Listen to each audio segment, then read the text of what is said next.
Welcome to All Things in the Name of Love. If you like this show, please like, subscribe, and share. Thanks. Welcome to another episode of All Things in the Name of Love. And today I have with me a beautiful soul, Hope Fitzgerald, who is, among other things, a visionary speaker and author of the book Infinity Wave. And I'm definitely going to ask you about that because it sounds really fascinating. But right before I pressed the button, she was about to tell me this magical story of working with white lions. So please share that first because that's I'm so excited. Okay. We want to make sure we get that one out there. Yep. Well, uh, it's uh it's a very long saga, and I'm not going to go into the whole thing, but the whole magical element of how I even got to South Africa, to this northeastern area called Timbavati, which means where the stars fell down in the ancient tongue. And by that, they meant these white lions, which are literally believed to be the stars embodied in Oh, I these got animals. chills. I got chills. And I get chills every time. There's a wonderful book about this called The Mystery of the White Lions by Linda Tucker. And so I went to Linda Tucker's preserve, where she, through miracle after miracle after miracle, was able to open this preserve and rescue some white lions. The white lions are not genetically, it's not like they're albino, Okay. just regular lions that are albino. It's not that. They have a genetic structure that's different. Oh, wow. Yeah, and in the book, she talks about that they used to be prevalent in Africa. Okay. And then they for some reason died off, and then they slowly started to be reborn. They started to emerge out of nothing, Oh, out of, interesting. like, and so they are this very special species. And much like the white buffalo is a harbinger of a changing time Hmm. and meant to help us through that, that these lions are that as well.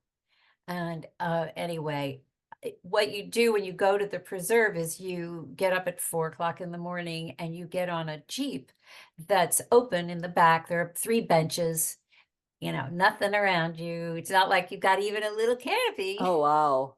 And the lions have these collars with sonar, some kind of sonar on them, or maybe not, might not be the right word. But we go out in the Jeep, and the person who is in charge has a little antenna, and they listen, and they drive to where they can pick up the signal from Okay. these collars. Hmm. So you're in pitch black, going through the bush. Literally, we're sometimes on a Wow. road, but not always. Wow. And they're, and slowly the sun starts to come up and the birds start to sing, and you're just in this ecosystem, and no person is around, no buildings are around. You're in the Wow. bush. Ooh. And the sun starts to come up, and then we find the lions. And they've either had their meal already, Hmm. or they might be waking up, or whatever they're doing. And we just sit there. We stop the Jeep and we sit, and we just presence them. Nobody speaks. And it's just this not even a communication, you're just presencing. Hmm. And people weep. People are so moved. Hmm. And I'll just say that my experience was the very first time we went out, there are different family members and different groupings on the land, kind of kept separate. So we went to see this twin pair of lads, and they had just gorged themselves. So when that's what lions do, they gorge, and because they might not eat for 3 to 5 days after Right, that. right, So right. so they had just eaten, and their bellies, I can't even tell you how big they were. They were gigantic. And they're literally rolling on their backs, looking so uncomfortable. You know how you feel after Thanksgiving? They're just like, oh, they can't even move.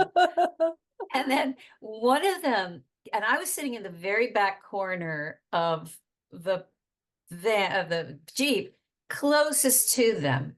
Oh, So wow. we're here and they're way over there, like, maybe 40 feet away. I mean, close, because you'd have no, there's no The thing, but lions. Yeah. plans, yeah. And all of a sudden, once one of them gets up and starts to slowly but surely walk towards our Jeep. Wow. And not only that, but walking directly to me. And Wow. you know, you don't really realize how big a lion's head is until it's about this far away from you. Yeah, that's big. And I have to admit, my heart is pounding. I'm like, okay, okay, what do I do? What do I do? And nobody was moving, and nobody said a word. I'm like, okay. And one of the most interesting thing was I had this instinct as when it got right up close to me to bow my head. It Mm, wasn't, nobody told me to do it. You just feel the regality of this animal mhm, and that it is in charge of everything and it knows everything that's going on. It's like, 360 degrees knowing. mhm, It was instinctual. Well, later I found out that's what you're supposed to do because you're not supposed to lock eyes. mhm, mhm. These white lions, by the way, have bright blue or bright green eyes. They're Wow. stunningly beautiful. So I see the eyes and then I bow my head and I got a message. It came blasting into my mind and it's so trite. And yet that's what it was. And it was the word courage. Mm, And I thought, oh, I tried to bat it away and say, oh, come on, Hope, that's just you. And it was like, no, no. Well, wow. it turned out that what happened after my trip to the White Lions required so much courage on my part. Mhm, And when I was going through that experience, I went, oh, now I know. Now I know. And I hearkened back to that lion and I put it right here. And that's what got me through the next installment of the story, which I won't go into. But wow. it was absolutely arresting. It was amazing. And I've been back to the Lions. I've brought groups there.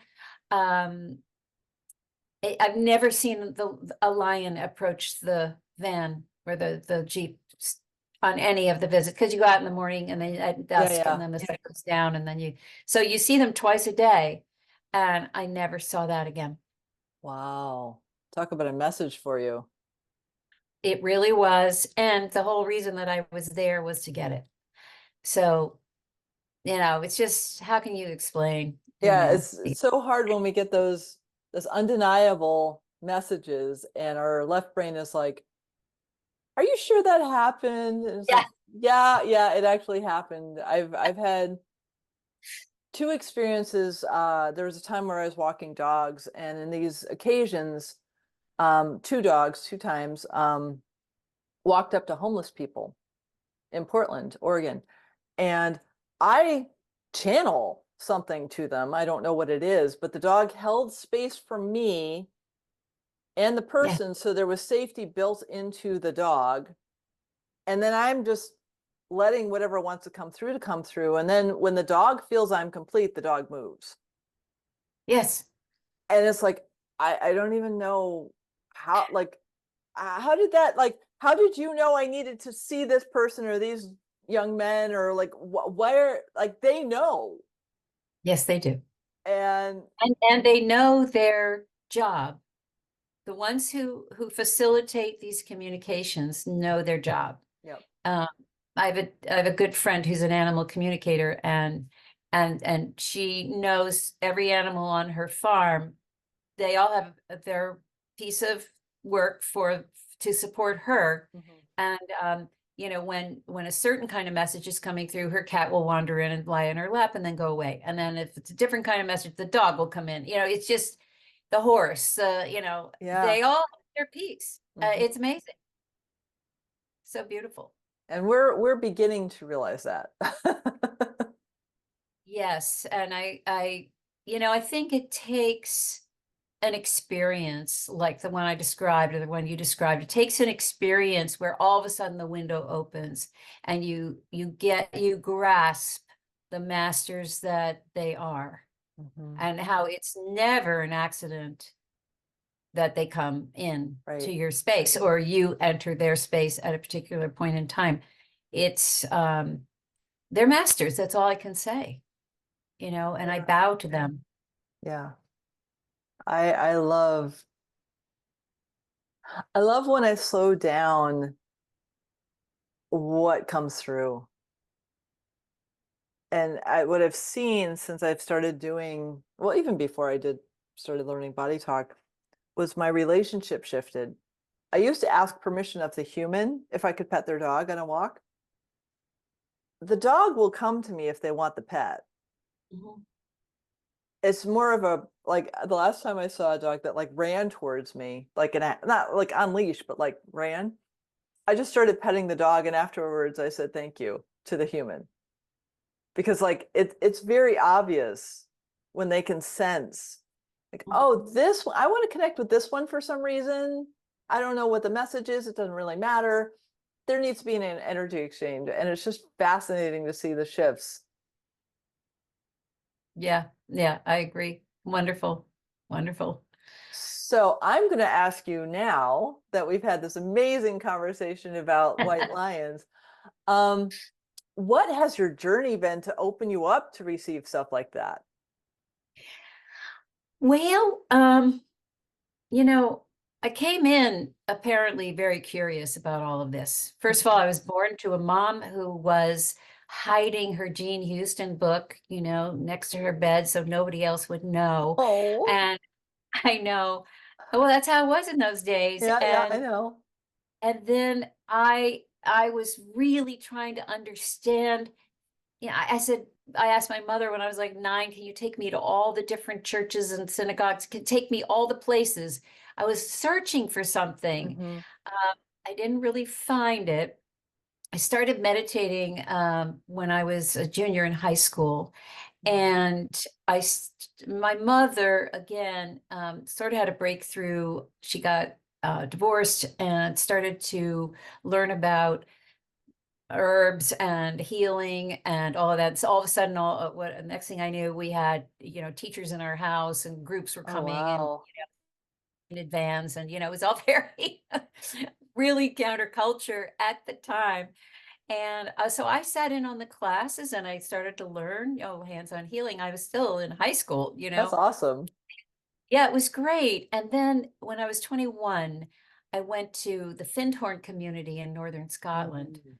which was really something and I always say it kind of blew my cork out because it was just beyond. For anybody who doesn't know about that, there's a wonderful book, The Findhorn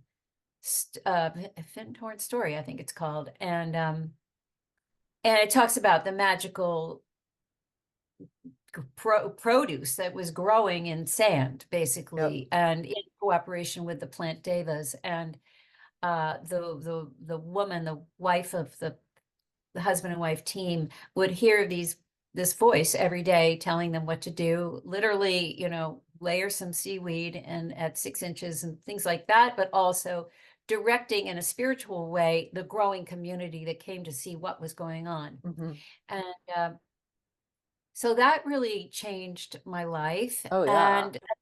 And then I just kept, and I don't know if you ever saw My Dinner with Andre. Yes. Uh, well, I didn't see that till I guess it came out about 3 years or so, maybe more after I'd been to Findhorn. And when I came back from Findhorn, I wanted to tell everybody about this amazing, you can live in this manifesting way and all you need to ask for what you want. And then it comes to you and like, and people just rolled their eyes and thought I was certifiable. So I learned to really close my mouth. Hmm. And then I don't know, 3, 5 years after My Dinner with Andre came out, and I remember going to see it, and I'm going, God, that guy looks so familiar. Andre Gregory, what has he been in? I thought he was an actor.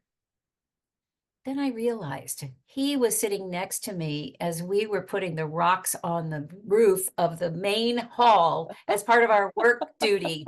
And I went, oh my God, that's who that is. That's But awesome. I realized that here's this giant head on a screen saying the most incredible things in that Mhm. film.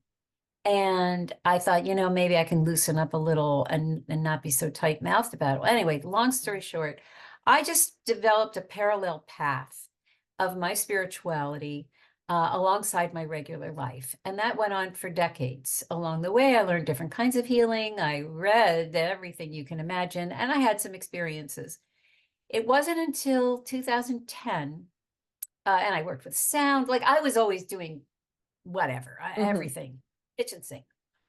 So 2010, I had a really, really bad year, hard year with my family. Horrible stuff happened.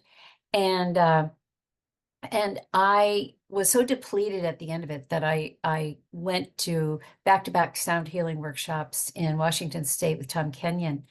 And I just went into those with this like a warrioress. I am going to clean Mm. this inner bowl. I'm going to scrub it down.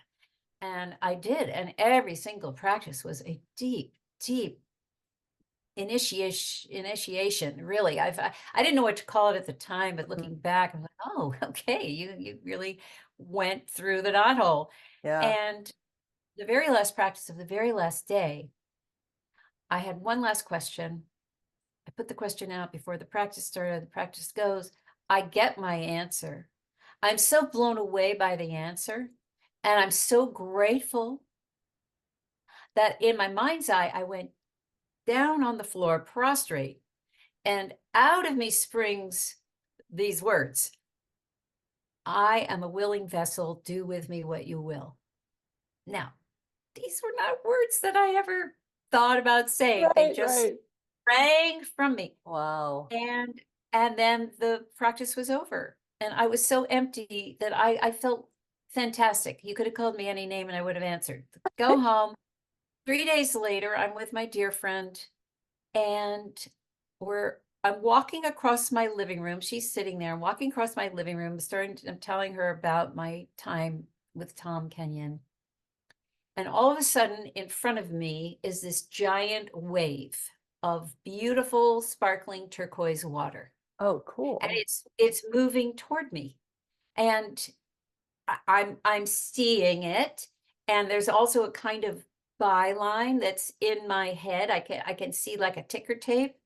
And to paraphrase, it says this wave represents a push of evolution that is coming to the planet. Wow. And if you resist it, it won't go well. If you learn to surf it or swim with it, it'll go better for you. Then Mm. the wave turns on its side. So it looks like a giant letter C, the Mhm. kind of surfer would be coming through the barrel, that kind Yeah, of yeah, thing. yeah. And the byline for that is, as the water pulls away from the shore and deepens into the seabed, into the earth, to get its power to create the crest. That's how the physics of it works. So should you, meaning me, but meaning everybody, leave your book learning on the shore. Go to the earth, goes to the wisdom keepers of Mm. the earth for your information. Mm.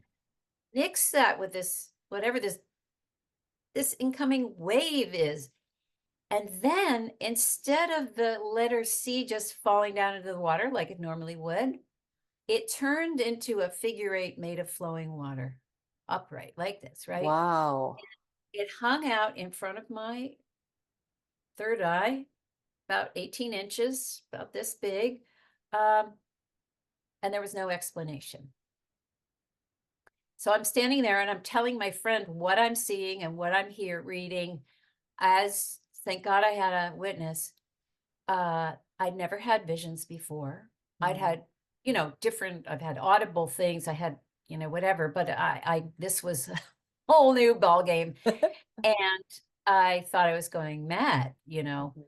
And so even though my office was lined with books about all kinds of things like this that happen to people, usually they're people that don't have any background, their Rampha or whatever appears in the room, and all of a Hmm. sudden, the housewife turns into a whole story happens out of that.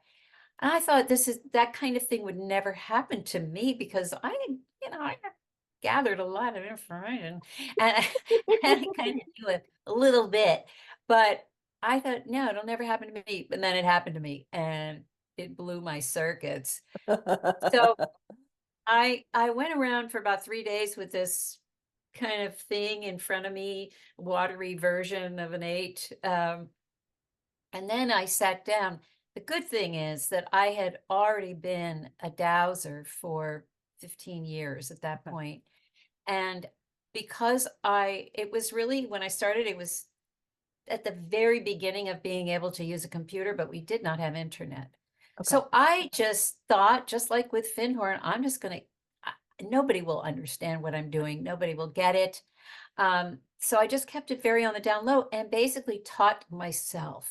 Mm. I was in my own little silo, and as a result, I developed my own way of inquiring Hmm. and my own relationship with the guidance, which came in handy later on. So I sat down with my dowsing rods after about 3 days, and I said, "Okay, what is this, and what am I supposed to do about it?" Right, right. Okay. Long story short, they said, we could call it a name. We could call it the infinity wave, that it is a 10th dimensional energy comprised of 10th dimensional love and compassion Mm. inherent in the watery flow. Now, the geometry has been around forever, so there's nothing new about that. Right. Um, Although it's quite potent. The geometry is that geometry for a reason. Hmm. It has meaning. Hmm. Um, it's the water. It's the representation of water because this is a representation of an energy, and Okay. it's a way that we can digest it Hmm. Hmm. easily and quickly, Hmm. and it can't be adulterated. Right. It's just a geometry, Mhm. right? So then I was told, okay, you need to do workshops about this. And I said, no way, no way. I'm on my own little private Idaho spiritual journey. Thank you very Mhm. much. I do not want to stand in the front of a room ever and do this. And they said, remember when you said you were a willing vessel? Yeah. I had it So when I started my podcast in 2018. I was terrified. And so I just like recorded myself and sent it to one of my friends. So in 2019, they were like, we meant it. Get out of your own way and start sharing. And I'm like, but, and it was all about the judgment thing. Here I'm judging myself. And after 4 episodes, the first 4 episodes, I started getting guests. I was like, oh, that's why you wanted me to do this. So I could talk to really cool people about their spiritual journey. Oh, okay, I can do that. But I was, yeah, but that fear that like, I don't, thank you very much. No, I get it. I know it's I had been a teacher of different things. I'd been on stage. My first half of my life was I was in theater and all of that.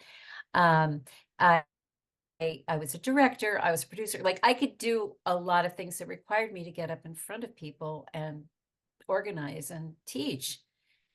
But when it came to spirituality, it really touched what I later found out were ancient terrors Hmm.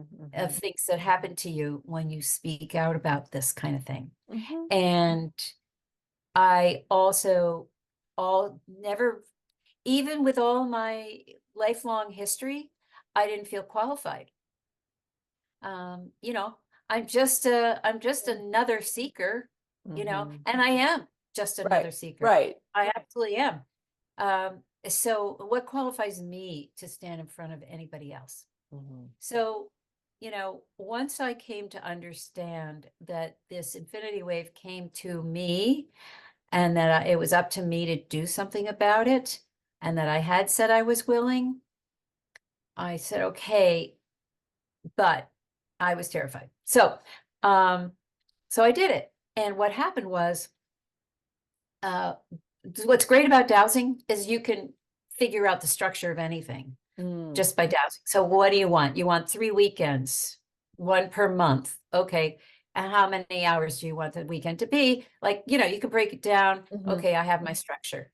And 3 weekends is 1 whole workshop. Mhm. Okay, but now I don't know what I'm teaching because I don't know what the infinity wave is. Right. So every week I sat down with that same wonderful friend and I got my dowsing rods out and I said, okay, by the way, I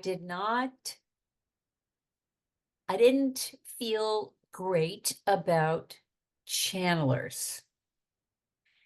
I thought, it's got to be going through their energy field, waffling out. Um, Maybe I can take a nugget or two away from a channeling, but on the whole, not so much. So I sit down with my rods, and all of a sudden, out of my mouth comes this deep, slow voice, and an entire practice spills out of my mouth. Wow. Now, at that point, for a couple of years, I had been playing, had a set of crystal bowls, and I would play them for meditations. I wouldn't Mhm. say anything, I would just play the bowls. Right. And what what I ended up doing was marrying these practices. It came out 1 per week in advance of the weekend workshop, Mhm. and I would douse for which bowl wanted to sing with that particular practice. Mhm. And then I would literally read it because it wasn't in my Right, being. right. Read this thing and I'd like, I hope the hell this makes sense to somebody, you know. and and and and then I pieced together because they talked about evolution, this push of evolution. And I thought, I learned about Teilhard de Chardin's version of evolution at Findhorn. So I reached way back to my teachings there. And then I pulled out the science that I was following and where science and spirituality meet, which really has been my, big, that's where my big passion is. And I sort of mushed these things together and then did these practices. And that was the first weekend. Well, I thought they're going to cart me away, or this is actually going to mean something. Right. And, and it was amazing. It Mm. was amazing. And then we just did the next one. I got 3 more practices and did the next one, got 3 more practices. And at the end of it, because they didn't make sense to, like, one was on gravity, one was on getting connected in the earth, and you actually swim in the earth. I mean, like, what are you talking about? One was letting go of time. um anyway, when I looked back, I saw this is a step-by-step guide for making an evolutionary leap, Mm. and everybody did. People who Wow. were about to get divorced stayed married. People who needed jobs got jobs. People who were ill got better. Um, but everybody's joy went up. And I'm like, um, scientifically, is this, does this really count? I think I'm going to have to repeat this experiment a couple more times. Mhm, mhm. So I did. I did it the next 3 months and the next 3 months. And by the end of September, when the last one was done, and I saw everybody's joy quotient staying higher. Mhm. And I saw their faces. It's hard to even, it's like they can't, their spirit came forward into their Oh, faces. cool. They lit up, they were plumped up, they were, yeah. And I went, okay, I guess this is really something. Yeah. Okay, I guess I can, but it was new. Mhm. Um, and maybe not really new, but new to us, Right. new ways of understanding reality. Mhm. And with every iteration of the workshop, new practices came in to sort of underscore what the original 9 were.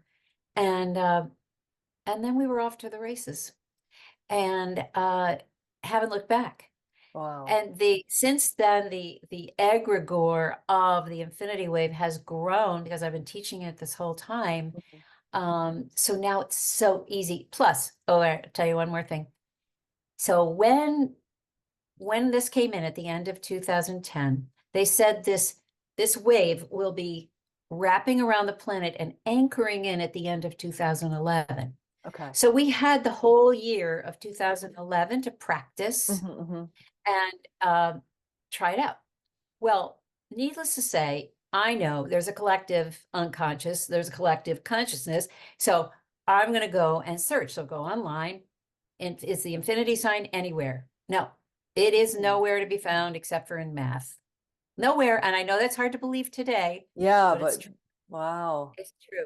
And I also started thinking, well, what we're doing is evolution, but we're being aware of it. So I think I'm going to call it conscious evolution.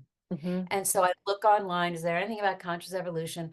The only thing that popped up was Barbara Marx Hubbard, who had mentioned it in one of her talks, but it wasn't in the same context. Right. So I was like, okay, conscious evolution. So I opened the Wave Energy Center for Conscious Evolution, and we do that whole first year. And then January 2012, somebody hands me a cappuccino with the infinity sign in it. So here we go. And sure enough, that year I start to see it. It pops up on a program, it pops up in somebody's packaging. Now it's in a logo. Turns out 2 years later, it was the most popular tattoo for women. And Fascinating. now every single company practically has the infinity sign, its logo. That is fascinating. Yeah. So there's one other piece of this that's pretty cool. And well, there's a lot of pieces that are cool, but just to go way out on a limb. Yeah. So I came back from the trip to the White Lions was it was a triangle trip. I went there, and from there I went to England, which is where that big thing happened, Okay. and then came home. And when I got home, it was early May. And so I woke up early in the morning, as you do when you're coming back from Europe, and I had my laptop. Apparently, I had left it open on my bathroom counter the night before when I crashed. Right. And I wouldn't normally do that. I would Right, but like I would never do coming that. back, travel, yeah. Yeah, Yeah. laptop, brushing teeth, whatever. So I wake up in the morning and there's my laptop open, and it's open to Facebook of all things. And as I'm brushing my teeth, it's 5 o'clock in the morning. I notice that there's a little tiny picture at the top on the top of the screen. Somebody's post. It's a black background, and it's purple bubbles making an 8. Okay, Okay. like a Okay. purple 8. It's filled in. Oh, what's that? So I get a little closer and I click into it. And it's this scientist named Paul Laviolette. And he is on CNN being interviewed. And interestingly enough, I was seeing it in May, but it was recorded in early November, which is when the wave came in. So Wow. 2010. So this is now May 2012, but the recording was done the week the wave came to me. Wow. He's showing everybody what this is a NASA photo, which you can no longer find on the internet. This is a NASA photo that they were finally able to take with their camera that was able to pierce the galactic clouds. Oh, wow. And finally, they were able to look into the center of the galaxy. Wow. And the purple bubbles. So if you look at the galaxy one way, it's a spiral like this, right? But if you turn it on its side, it would look like a pancake with little lights going across like that, Yeah, yeah, right? yeah. So it's on its side like that, and the bubbles are above and below the line of the Mm-hmm. stars. Mm-hmm. And he says these bubbles are waves of energy emanating from the galactic center Mm-hmm. that are emanating and growing and moving through the whole galaxy. Wow. They're like a microwave burst. And what we know about microwave is that it pushes evolution. We can tell that through geology and the Wow. ice cores, that there are times that have happened almost on a regular basis Mm-hmm. in Earth's history where the creatures leap from one form to another Mm-hmm. Mm-hmm. without the in-between stages. And there are all these experiments that have been done in Russia about this. Like they'll turn a duck into a, anyway, long story. But I realized that this wave is physical. It's Mm-hmm. not just etheric. Mm-hmm. There's an actual push of evolution, and we are getting it. And the waves have gotten bigger and bigger and bigger every year. Mm-hmm. Mm-hmm. We're now in the thick of it, and we have this amazing tool. May I show you the picture of my Please books? Is that all do. right? Yeah. Uh, So I don't know with the fuzziness here. Oh, there There it it is. is. Okay. So there's the wave, and the wave, you can't tell, but there's a big wave behind it. So Mm. the whole idea is to stay in love and compassion, to work with this symbol in yourself, in our hearts, in our Mm. minds, in our with each other, with countries, with plants, with trees, with animals. It calms animals down amazingly. It's Wow. amazing, the testimonies I have with animals. And to stay in a flow state. When we're in love and compassion, we are automatically in a flow state. Mm-hmm. When we're in a flow state, we're less resistant, we're more amenable, we're more Mm-hmm. non-judgmental, and we're able to not become hard and fixed when all this new stuff is coming in. So much change, so Yes. much.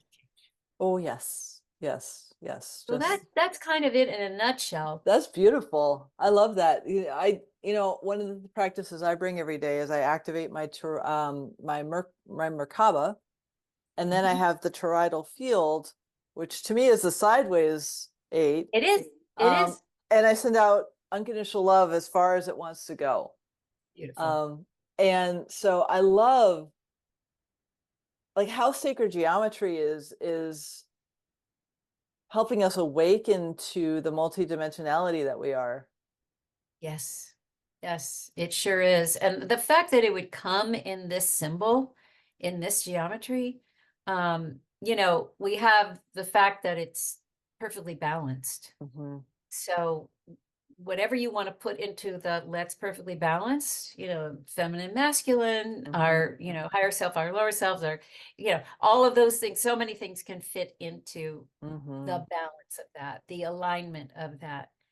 The other thing is, well, there's lots of things, but the the the figure 8 doesn't touch in the middle Mm-hmm. so that it's constantly able to move. Mm-hmm. It doesn't cross, and touch. Mm-hmm. There's space. It's called a lemniscate.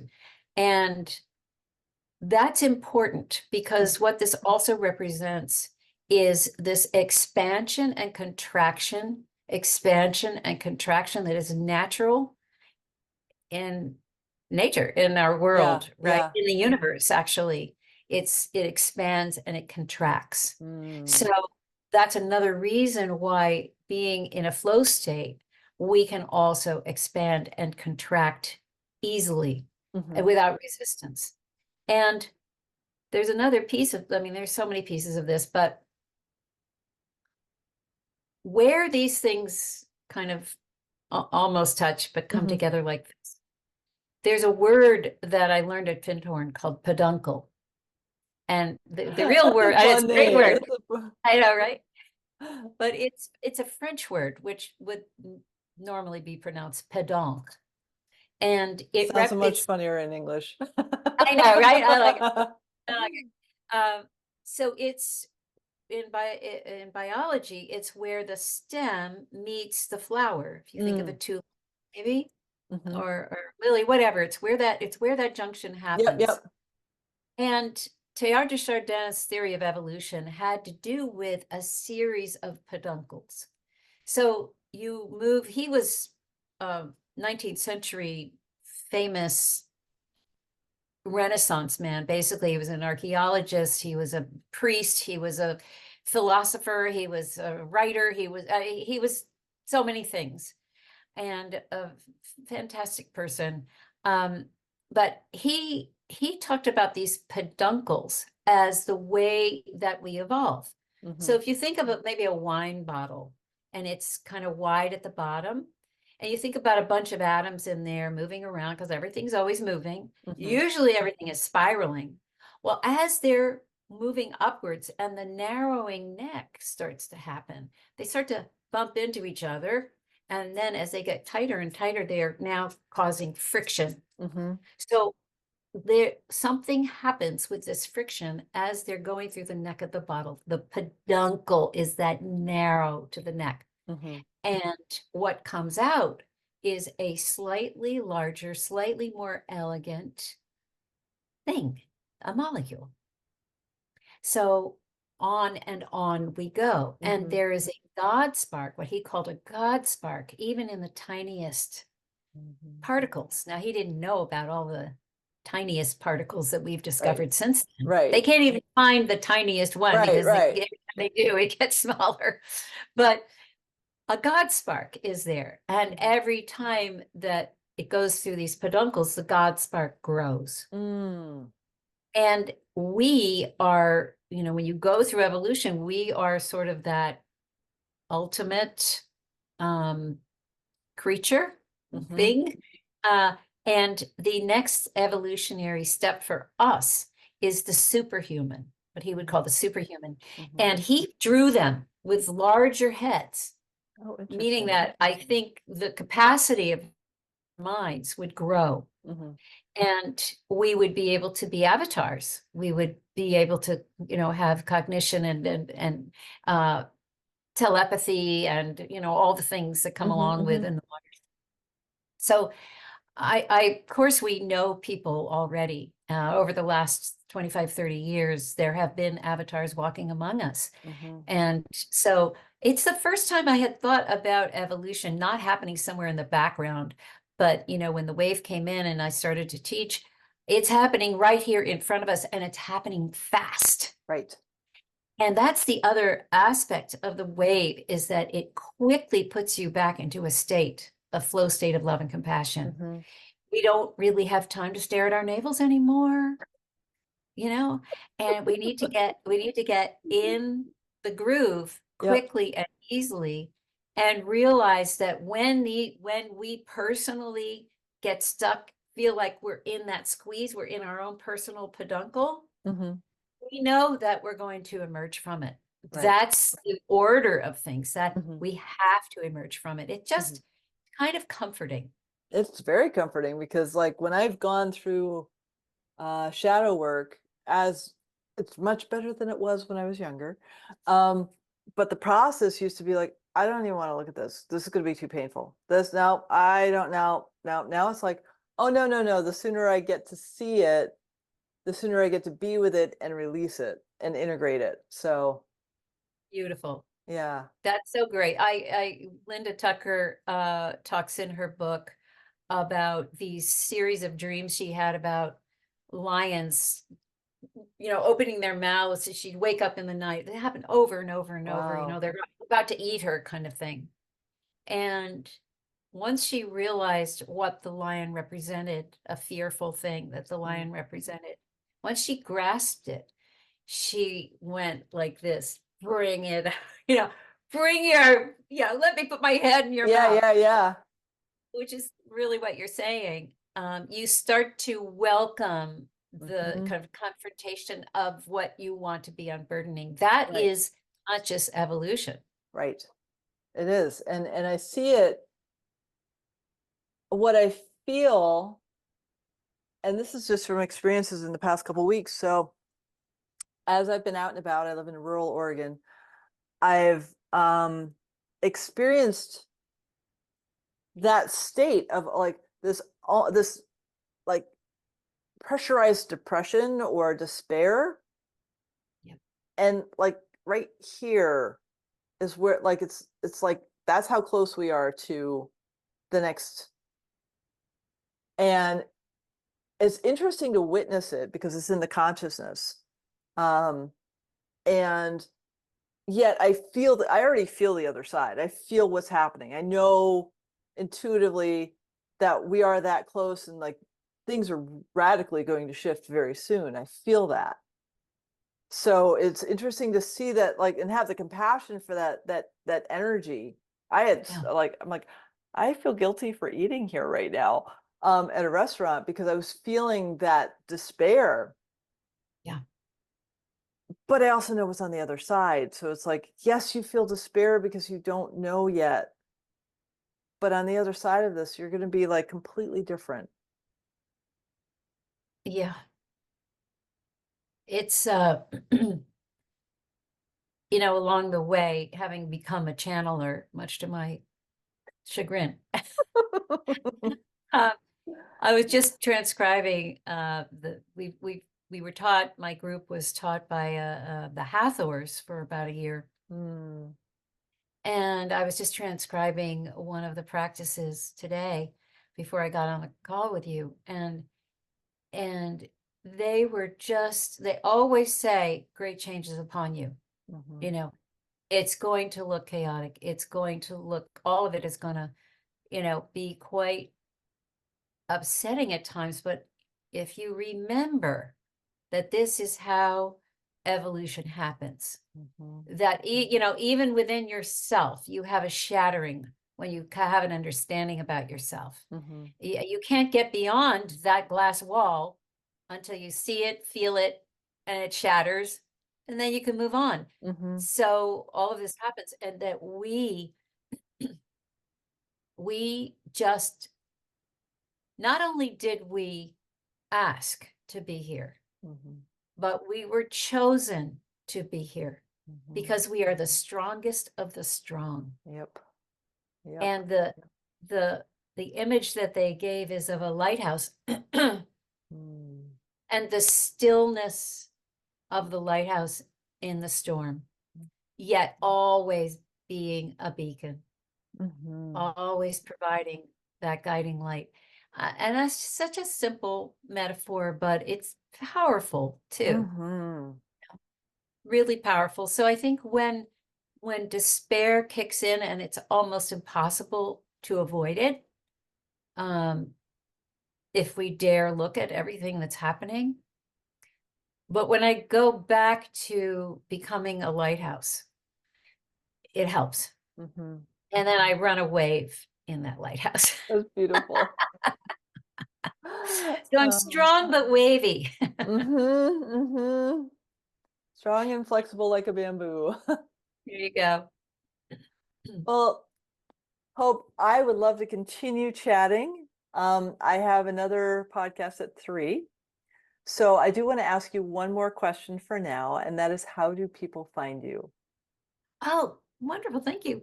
Spreadinfinitehope.com is my website. And you can find me there. I give free Monday night meditations, channeled meditations, and a bunch of free stuff during the month, and write a weekly blog and all that stuff. So there's a lot of content, and I'm usually up to, I don't know, something fun. So Awesome. Thank you yeah, so, so much for your time, sharing your wisdom, and for being on the planet at this time in our conscious evolution. thank you, Sophia, and thank you in the same thing, the same way, all those things. Thank you. Really appreciate it.